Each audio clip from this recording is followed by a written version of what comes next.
Konnichiwa, ladies and gentlemen, welcome to Tokyo, Japan.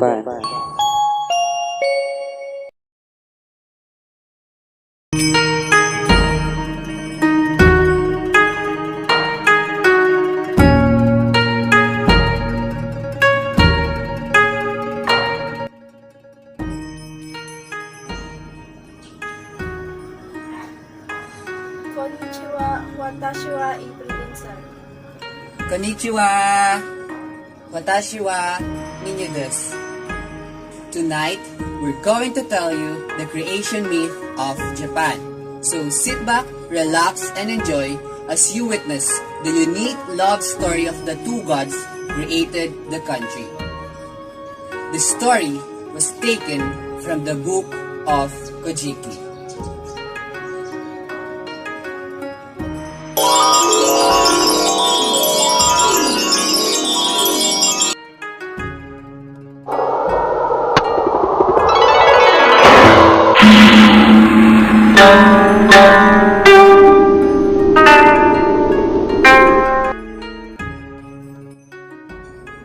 Before there was heaven and earth, there was darkness.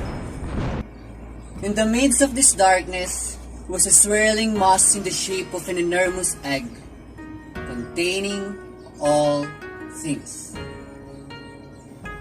Slowly, over the course of many years, the lighter and the purer part drew itself away from the heavier and denser part. The heavy material settled to form the earth. This was In, also called Steam. The lighter part rose to form the heavens. This was Yo, or also called as Yang. In and Yo were opposites, but one could not exist without the other. In is the feminine, and Yo is the masculine, and all things in the world have the properties of one of these two forces. from this separation, the first being appeared. They were Izanagi no Mikoto, the male who invites, Izanami no Mikoto, the female who invites. Izanagi and Izanami found themselves on the floating reach of heaven and peered down into the darkness below. All they heard was the sound of a rushing water. Is there no land beneath us? They asked each other.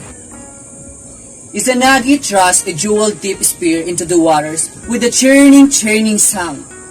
As he drew it up again, the drips formed the island Onogoro-jima, which means spontaneously created island.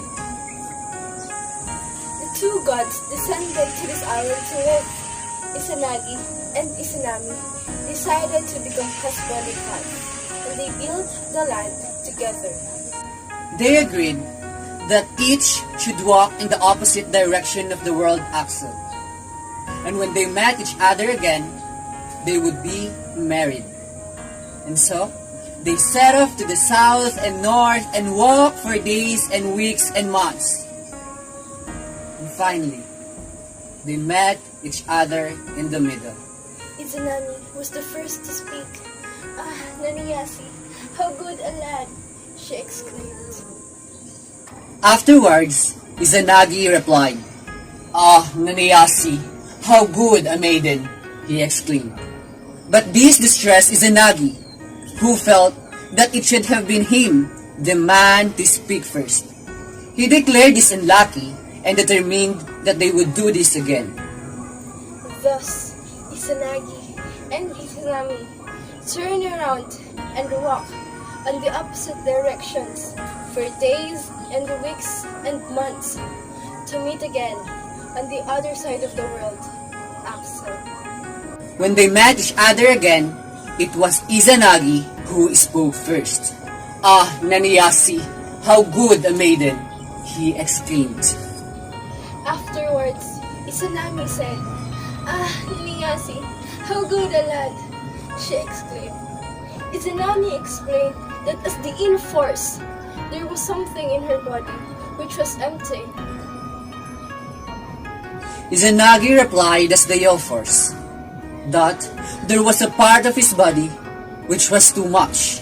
Therefore, he inserted that excess part of his body to Izanami's body, and they completed each other as one, as husband and wife. Their first child was the island of Ahaji. They produced 6 more islands and declared it the Great 8-Island Country, which is now Japan. Izanami gave birth to the sun goddess, who was so radiant that they sent her to rule in heaven. They called her Ohiro me Numuchi. Their next child was to be her consort, the moon. He was called Tsukiyumi no Mikoto, and was sent to accompany the sun and rule in heaven at her side. Izanagi and Izanami produced many more children who became gods or elements. They lived very happy together for many, many years. Izanami's last child was the god of fire. She was burned to death during his birth and was whisked to Yomi, the underworld.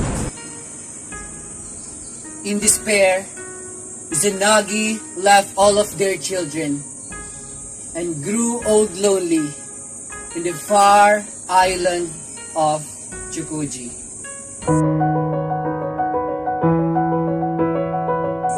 And this is the creation myth of Japan. Arigato gozaimasu. Arigato gozaimasu.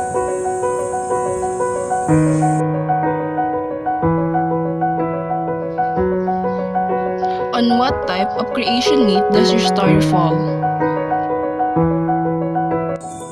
The creation myth of Japan is a two creators type of creation myth.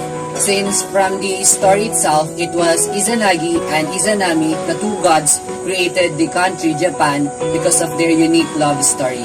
That will be all.